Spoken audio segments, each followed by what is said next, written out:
பன்னீர் tikka masala dry gravy எப்படி செய்யுங்கிறது இப்போ பார்க்கலாம். ஃபஸ்ட்டு பன்னீர் டிக்காவுக்கு ஒரு பவுலில் 1 கப் தயிர், 3 ஸ்பூன் கடலை மாவு, 1/4 ஸ்பூன் ஓமம், 1 ஸ்பூன் ஜீரகத்தூள், 1 ஸ்பூன் தனியாத்தூள், 1 ஸ்பூன் மிளகாய்த்தூள், 1/2 ஸ்பூன் கரம் மசாலா, 1/4 ஸ்பூன் மஞ்சள் தூள், 1 ஸ்பூன் ஆயில் எல்லாம் சேர்த்து நல்லா மிக்ஸ் பண்ணிக்கலாம். மிக்ஸ் பண்ணிவிட்டு இந்த டிக்காவுக்கு தேவையான அளவு உப்பு சேர்த்துக்கலாம். உப்பு சேர்த்து மசாலாவை நல்லா மிக்ஸ் பண்ணிக்கலாம். மிக்ஸ் பண்ணிவிட்டு இது கூட நல்லா க்யூபாக கட் பண்ணி வச்சுருக்கிற பன்னீரை சேர்த்துக்கலாம். பன்னீர் டிக்கா செய்யும்போது கேப்சிகம் அண்ட் ஆனியன் இருந்தால் இன்னும் நல்லா டேஸ்ட்டாக இருக்கும். So 1 cup capsicum, 1 cup onion சேர்த்து இந்த டிக்கா மசாலாவை நல்லா மேரினேட் பண்ணிக்கலாம். இது ஒரு 1/2 அன் ஹவர் நல்லா ஊறினா தான் டிக்கா செய்யும்போது நல்லாயிருக்கும். ஸோ இது ஊறினதுக்கப்புறமா ஒரு தவாவில் ஆயில் சேர்த்துட்டு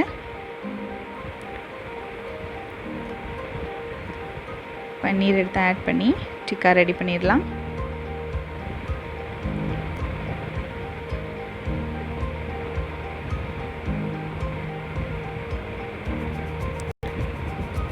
இது லைட் கோல்ட் ப்ரௌன் கலரில் ஆனாலே போதும்.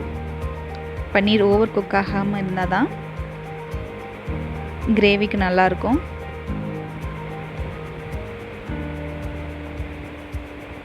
ஸோ ஓரளவுக்கு கோல்டன் கலரில் ஆயிட்டிருக்கு. சூப்பர். ஃப்ளிப் பண்ணிடலாம்.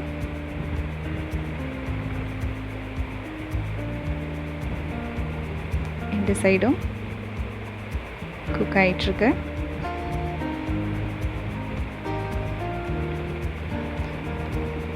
இப்போ பன்னீர் நல்லா 2 சைடும் கோல்டன் ப்ரௌனில் ஆயிடுச்சு. இப்போ ஃப்ளேம் ஆஃப் பண்ணிவிட்டு இந்த டிக்காவை தனியாக எடுத்து வச்சுக்கலாம். ஸோ இப்போ நம்ம கிரேவி செய்கிறதுக்கு ப்ரிப்பேர் பண்ணலாம். ஒரு கடாயில் எண்ணெய் சேர்த்துட்டு எண்ணெய் நல்லா சூடானோன்னே 1 ஸ்பூன் ஜீரகத்தூள், 1 கப் ஆனியன் எல்லாம் சேர்த்து நல்லா பச்சை வாசம் போகிற வரைக்கும் கோல்டன் ப்ரௌனாக நல்லா வதக்கிக்கலாம். இப்போது 1 ஸ்பூன் இஞ்சி பூண்டு பேஸ்ட் ஆட் பண்ணிவிட்டு இதுவும் நல்லா பச்சை வாசம் போகிற வரைக்கும் நல்லா வதக்கி எடுத்துக்கலாம். இப்போது கேப்சிகம், எனக்கு கேப்சிகம் பிடிக்கும், ஸோ அதனால் நான் சேர்த்துருக்கேன். இது வேண்டாங்கிறவங்க இந்த ஸ்டெப் வந்து ஸ்கிப் பண்ணிக்கலாம். இப்போ மசாலா சேர்த்துக்கலாம். 1 ஸ்பூன் ஜீரகம், 1/4 ஸ்பூன் மஞ்சள் தூள், 1 ஸ்பூன் மிளகாய்த்தூள், 1/2 ஸ்பூன் தனியாத்தூள். நான் ட்ரை கிரேவி செய்கிறனால நான் 1 ஸ்பூன் மிளகாய்த்தூள் சேர்த்துருக்கேன்.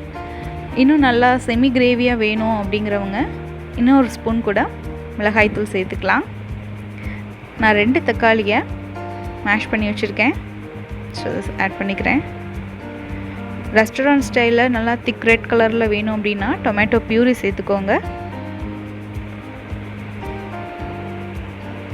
இப்போ இந்த டொமேட்டோ நல்லா பச்சை வாசம் போகிற வரைக்கும் நல்லா வதக்கி எடுத்துக்கலாம். ஸோ 2 நிமிஷம் மூடி போட்டு வதக்கி எடுத்தாச்சு. இது நல்லா சாட்டே ஆனதுக்கப்புறம்